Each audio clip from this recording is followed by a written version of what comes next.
Apostle Sean vaBiwechera, sorry vakanzi havasi vaBiwechera, vari kuti Tom Jones anofanira kuuya muministry uye anotozviziva kuti atori evangelist. Vari kuti zvakare pane an impending accident ichaitika iri kuitwa neenemy kuti asadzoke munzira kwayo. Welcome back to the channel. Please don't forget to like and subscribe.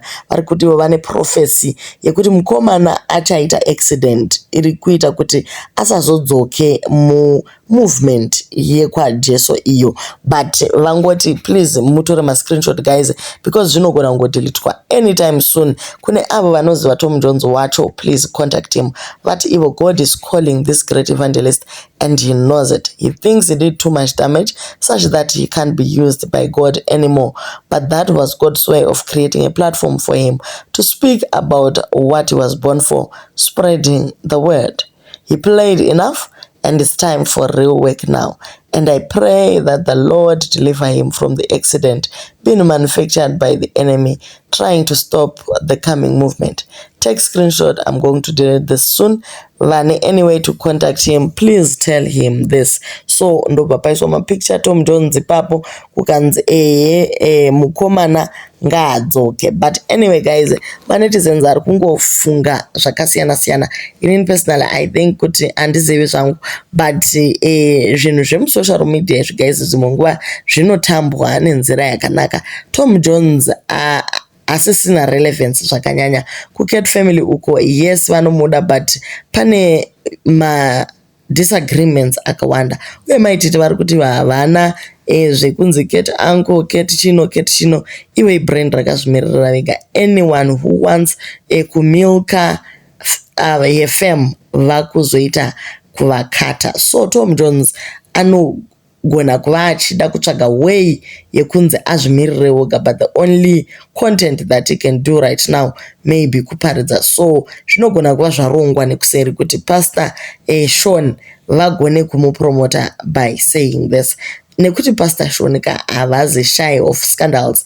Recently pambobuda nyaya yekunzi ndo baba vemwana waBiwechera, and he played along for the whole year until he got to a point yekuti aiwa vakunyura ndokubva vazozviburitsa pachena, nekuti vanga vakutokonewa kuonekwawo vachifara nevasikana kana vana vesangano, vanhu vachingoti komasiya seiko mudzimai wenyu. So zvakazosvika pakuti aiwa vakazoti ivo vaneta nekutamba bhora risina mweya. So vari kuti ivo havasi baba vemwana waBiwechera. So now people are saying Pastor Sean vanogona kuva vachitongonyepa zvavo since ari mukomana wemaskits. Okay guys, so vamwe vanomuziva Tom Jones vari kuti tinotozviziva guys kuti this guy used to preach gospel zvine mutsindo guys, asi anga anyangirwa naSatani. Iye Tom Jones azouyawo papage ipapo ndobva I receive in Jesus name. Men of God, please help. I want to come back to the ministry full time. God help me. Apostle ndobva vati kuna Tom Jones, that's your identity, that's your destiny, brother. I have been struggling with this message for some time. I didn't know your handle, but today as I wanted to bath, the Spirit taught me to post this. I'm happy that you are willing to accept his call. If you need any assistance to jumpstart yourself into this, I'm here. You are in my prayers. Kanzi Magona, thank you so much, men of God. And zvese zvamataura is true and prophetic. I will definitely get your number and call you for assistance. May God bless you so much. Vakabva vangochijana manamba ipapo. Vamwe vakati chokwadi dhonyo sekuru yanga isachashandi chokwadi uncle we move. And chimwe chakuitika zvakare ndechekuti ka mama vakatiendesa kuKenani. Saka iwe kuti ungoramba wasara kuIjipita guys uchita noise uri woga ka zvimwe zvacho zvinozonyanyisa, because the person that you follow anditi ndo role model yako. Sekuti isusu tiri maChristians tinotevera matsiko aKristu, tinofanira kurarama sezvaanoita. Ivo veCat family wo vanoteverawo the Cat mother. Kana Cat mother vatanga zvekudhonyoresa vanhu, ivo vanobva vamanyawo vonoita dhonyo. Kana Cat mother vatanga kuita zveKenani, hapana unosara Ijipita zve, munhu wese unotevera. Saka mufundisi Tom Jones vari kuzotanga ministry very soon guys.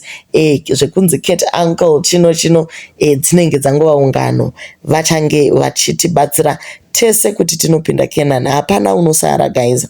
I heard he was a prophet, now ave Tukist. He holds several PhDs in Tukiology, making him a very senior Tukiologist, Tukiologism sector. Baba ivava vanotuka vedwe mutuki chaiyo. But guys, vanhu vanenge vachingotsvaga kurarama pasocial media vakanzwa kuti iyi content ndo yakubhadharawo mazuva ano, vanhu vanobva vangomanyawo nezviripo. Hey guys, we listen, we don't judge. What can we do? Asi kungoti Mwari qualifies the unqualified. Cause uyu munhu guys kutuka zvinyadzi anogona zvake, kutambirwa kwake kunogona kuti netsei. But anyway guys, saSauro akazochinja kuita Paul, aifamba achiuraya vanhu asi akazodzoka iye ari kuedza kusevha vanhu vacho. Guys, zvinongoita one munhu anenge angowanawo Damascus experience yake akanzi adzoke muministry. Vanhu ngatisajajei vanhu, Mwari ndiye anotonga. Tese pano tiri vatadzi, saka ngatisadaro. Pamwe iye atova better than isusu. Vemberi guys vachava vesure. Be blessed with the transformation. Hazvirambike shuwa, Mwari kana ada munhu wake zvinoitika. Isu tisu tinosara takangobatirira kupast. Guys, aimboziva kuti maititi vachange vakuwinza silence yakadaro paFacebook, mumasocial platforms umu, vachange vakuwinza growth, vachange vakuwinza vhangeri. Ndiani guys? Who knew that tichange takutaura namaititi in such positivity? But anyway, here we are guys, kuti Mwari vanoregerera, vane nguva yavo yekudhila nevanhu. I've always noticed his voice has a divine command in it. Chero vachituka zvavo guys, unenge uchinyatsozviwa kuti munhu akasumudza vhesi akati Isaiah 52 kudai, zvinhu zvese zvinofamba zvakanaka. I can testify to that brother. He has a great calling of God on him, and a lot of people I know, they will judge him through his past, but the Lord will guide him. Let him just accept his calling. Wakati aiwa tibvireimi, he belongs to the street. Uyo kukanzi that's where the evangelist belongs to. Ndo zvatagwa naapostle vachiresponda kuti chero mukati anobelonga kustreet, ikoko kustreet maevangelist agara anobelonga ikoko. Guys, mugweru mukomana uyo akatombonetsa, vari timu riya rinopfeka inonzi chiko bhutsu dzemunzwa idzi, muchiri kudziziva here guys, dzinopointa idzi, vachiita 1 o'clock service yaitirwa paRainbow Theatre. Ndo vanga vari vakomana vacho vachidzika nevhangeri. Asi takazoshamisika takuona kuti brother vakutaura zvemukati mebhurugwa zvinenge zvakavhagwa. But anyway guys, do leave your comments. Kune vaya vanga vakabloka Tom Jones, please unblock him. Mukomana ari kuuya new approach semunhu anga ari mumastreets anonzwisisa the depth of sin. Aiwa guys, achati leader into all truth and all righteousness. Abva ngomanyawo kwake kuwowo ndokunonyora, thank you man of God, I'm ready to preach. And if I can tell you, everything you say is totally true.